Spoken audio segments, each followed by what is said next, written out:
Le Point Bourse vous est présenté par Bourse Direct.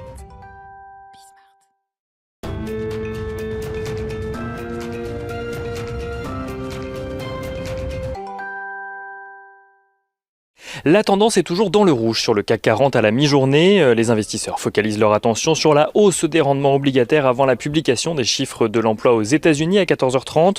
Les taux américains ont en effet bondi dans la nuit, le taux à 10 ans atteignant 1,56% actuellement, tandis que le taux à 30 ans se rapproche lui des 2,29%.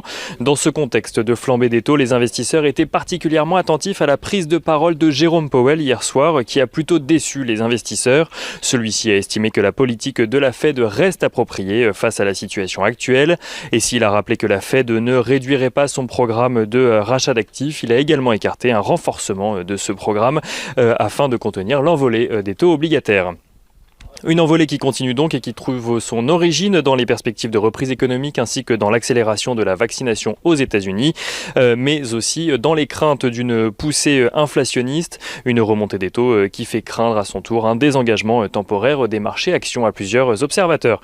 Du côté du pétrole à présent, dont le baril de Brent s'échange à la mi-journée au-dessus des $68, l'OPEP a décidé de ne pas relever sa production au mois d'avril. Favorable à cette décision, l'Arabie Saoudite a même pris la décision de réduire de son côté sa production d'1 million de barils par jour.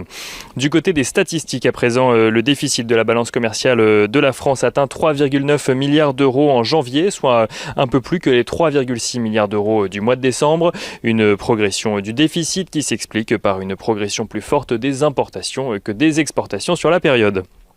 Du côté des valeurs à suivre à présent, Dassault Aviation annonce des résultats en recul pour l'année 2020 avec un résultat net consolidé de 303 millions d'euros contre 713 millions d'euros en 2019. En ce qui concerne 2021, le groupe prévoit une hausse de son chiffre d'affaires avec notamment la livraison prévue de 25 avions Rafale et 25 avions Falcon à l'export. Dassault Aviation qui versera un dividende de 12,3 euros par action au titre de 2020 après avoir supprimé son dividende en 2019.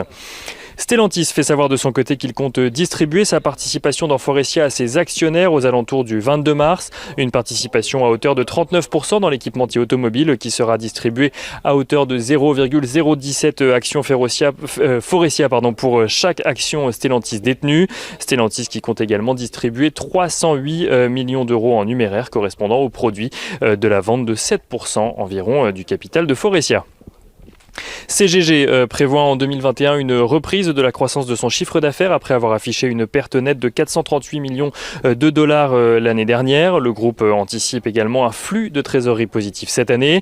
Et on finit du côté des valeurs avec l'État français qui a de son côté répondu à la famille Duval qui avait demandé un changement de direction à la tête d'Eramet.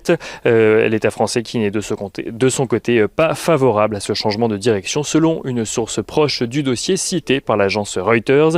Et on finit ce point à la mi-journée avec un petit tour du côté des matières premières et notamment de l'or. L'once d'or qui s'échange à la mi-journée en dessous des $1 700 et sur le marché d'échange, l'euro-dollar qui recule également et qui se situe juste au-dessus des $1,19 pour 1 euro.